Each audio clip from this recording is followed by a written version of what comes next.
Hello friends, आप सभी का एक बार फिर से स्वागत है national mentor classes official YouTube channel पर। तो पिछली क्लास में हम लोगों ने देखा था कि हम लोगों ने वर्ण के भेद पढ़े थे और वर्णमाला पढ़े थे, जिसमें हम लोगों ने वर्ण के भेद में पढ़ा तीन चीज़ पढ़े, स्वर, व्यंजन और अयोगवा, जिसमें से हमने अयोगवा कंप्लीट कर लिया है। अब जो हमारा बचा है हमारा स्वर वोवेल बचा, या स्वर जिसे इंग्लिश में वोवेल हम कहते हैं, ठीक है। तो हम अभी इस क्लास में स्वर पढ़ेंगे। इस क्लास का मेन टॉपिक जो है वह है स्वर पर, ठीक है। चलिए स्वर को शुरू करते हैं। देखिए स्वर, इसको अंग्रेजी में वोवेल कहते हैं। क्या कहते हैं? वोवेल। अब इसका परिभाषा हम लोग डिफिनेशन देखा जाए तो स्वतंत्र रूप से बोले जाने वाले वर्ण का स्वर वर्ण कहते हैं। यानी जो वर्ण, जिस वर्ण को हम लोग स्वतंत्र रूप से बोलते हैं, इस पर कोई भी मतलब कि आज़ादी, पूरी आज़ादी है इसको, हम इसको स्वतंत्र रूप से बोलते हैं। जैसे ओ, आ, हर्षई दीर्घई, हर्षऊ दीर्घऊ, ये सब जो हुआ है जिसे हम स्वतंत्र रूप से बोलते हैं तो उसे हम स्वर वर्ण कहते हैं, ठीक है। देखिए अभी से देखिए इसकी संख्या देखिए। परंपरागत रूप से, यानी परंपरा के जो रूप है उसके रूप से, परंपरा की माने तो हम इसकी संख्या 13 है, ठीक है। लेकिन उच्चारण में अगर हम मानते हैं इसकी संख्या को तो इसमें केवल 10 ही आते हैं। जैसे कि अ, आ, हर्षई दीर्घई, हर्षऊ दीर्घऊ, ए ओ और अंग। यानी कि अगर हम उच्चारण की दृष्टि से माने तो इसमें केवल 10 ही हैं, और अगर हम परंपरा की दृष्टि में मानते हैं तो इसमें कुल 13 वोवेल है। कितना है? 13, ठीक है। अब हम देखते हैं स्वरों का वर्गीकरण, यानी स्वर वर्ण जो हमारा है वोवेल, इसका हम वर्गीकरण करेंगे। तो मैं आपको बता दूं इसके हम 4 भागों में वर्गीकरण करेंगे। सबसे पहला जो भाग है वो है मात्रा उच्चारण काल के आधार पर, यानी मात्रा या उच्चारण काल के आधार पर, ठीक है। तो इसमें सबसे पहले नंबर पर जो हमको पढ़ना है वो है हस्त स्वर, कि हम थोड़ा ऊपर करते हैं कॉपी को, ठीक है। और सबसे पहले जो हमारा पढ़ना हुआ है हस्त स्वर। क्या पढ़ना है? हस्त स्वर। देखिए हस्त स्वर किसे कहते हैं, इसका डिफिनेशन देखिए। जिनके उच्चारण में कम समय लगता है।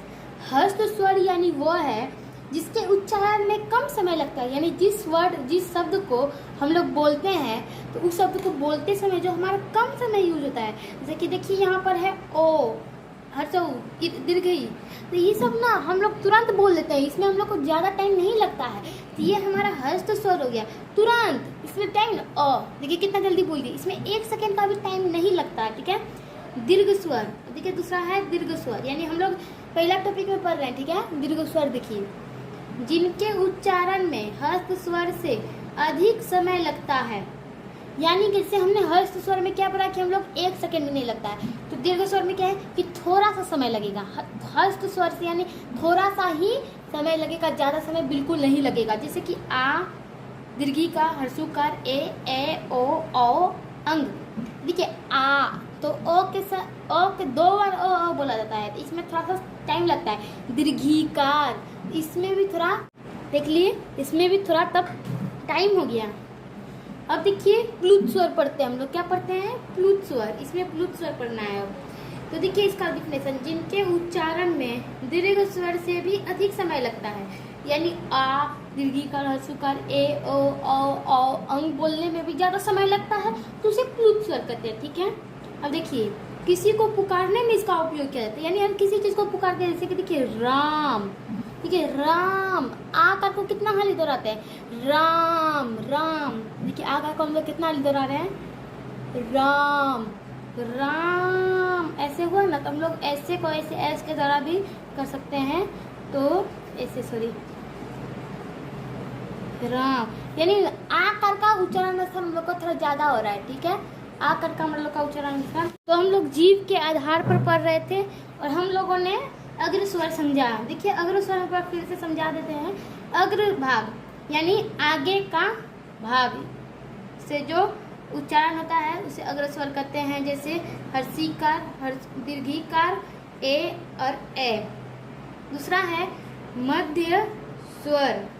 मध्य स्वर, जिन स्वर के उच्चारण में जीभ का मध्य भाग काम करता है, जीभ का मध्य भाग काम करता है, उसे मध्य स्वर कहते हैं। मध्य भाग यानी बीच के भाग, जैसे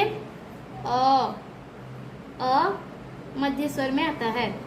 पश्य स्वर, जिस स्वर के उच्चारण में जीभ का पश्य भाग काम करता है, यानी पिछला भाग काम करता है, तो उसे पश्य स्वर कहते हैं। जैसे आ, उ, हर्षुकार, ओ,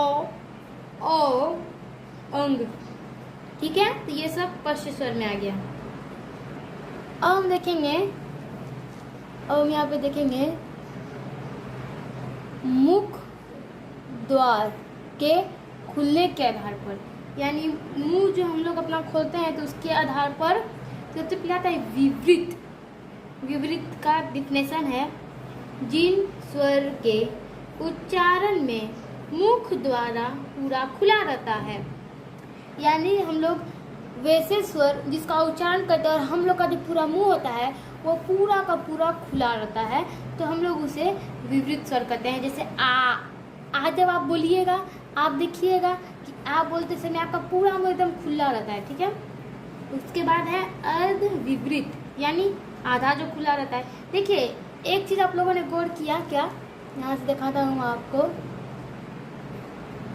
देखिए अग्र स्वर यानी आगे का भाग, यही डिफिनेशन है।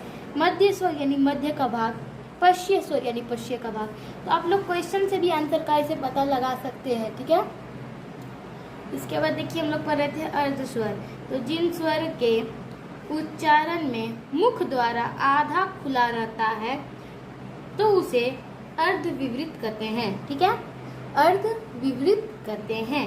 वृ मतलब खुला रहता है, ठीक है, और समृत मतलब बंद रहता है। ठीक, जैसे ए ओ, इस दोनों का जब आप उच्चारण कीजिएगा तब आपका जो मुंह होगा वो आधा खुला होगा। उसके बाद अर्ध समृत, जिन स्वर के उच्चारण के मुख द्वार आधा बंद रहता है, इसमें आधा खुला रहता है, इसमें आधा बंद रहता है। जैसे ए और ओ, सेम वही बात हुआ क्या। उसके बाद हम यहाँ पर देखते हैं समृत। यहाँ पे हम देखिए एक सेकेंड, यहाँ पर हम देखते हैं समृत। इसी में आ गया मुख द्वार के खुलने के आधार पर ही आ गया समृत, यानी कि विवृत यानी खुला था, समृत मतलब बंद, पूरा बंद। जिन स्वर के उच्चारण में मुख द्वार लगभग बंद रहता है, यानी पूरा बंद ही रहता है, लगभग ही बंद रहता है। हर्षी का, दीर्घी का, हर्षु का, दुर्घ का, जब इस सब का उच्चारण आप सही से करते हैं तो आप देखिएगा आपका मुंह ना लगभग लगेगा कि बंद ही है। ठीक है, और चौथा नंबर जो अब आखिरी हमारा हो गया, इसके बाद हम समाप्त करेंगे आज की क्लास को, वो है ओठों के स्थिति के आधार पर। ठीक है, तो अवृतमुखी हो गया सबसे पहले हम लोग को जानना है। तो जिन स्वर के उच्चारण में ओठ वृत्तमुखी या गोलाकार नहीं होते हैं, यानी कि जिन स्वर का हम उच्चारण करते हैं वो गोलाकार नहीं होते हैं। वृत्तमुखी मतलब वह गोलाकार, ठीक है, अवृत मतलब गोलाकार नहीं होते हैं। ठीक है, तो उसे हम लोग ओठों की स्थिति के आधार पर, जैसे कि हर्षी कर, दीर्घी कर, ए कर, ओ कर, यानी जिसमें गोलाकार नहीं रहता है और गोलाकार नहीं रहता है। ठीक है, वृत्तमुखी, देखिए हम लोग अब क्या आता है वृत्तमुखी, जिन स्वरों के उच्चारण में ओठ वृत्तमुखी या गोलाकार होते हैं, यानी कि इसमें गोलाकार नहीं होते हैं और इसमें वृत्तमुखी में गोलाकार होते हैं। ठीक है, जैसे कि हर्षुकार, दीर्घुकार, ओ, अंग। ठीक है, तो आज का क्लास हम लोग का यहीं पर समाप्त हो गया, दी एंड। और आप सभी को बहुत बहुत धन्यवाद क्लास को पूरा देखने के लिए। वीडियो अच्छी लगी तो वीडियो को लाइक, चैनल को सब्सक्राइब और वीडियो को शेयर भी कर ही दीजिएगा। तो आज भर बस इतना ही। जय श्री राम, बाय बाय।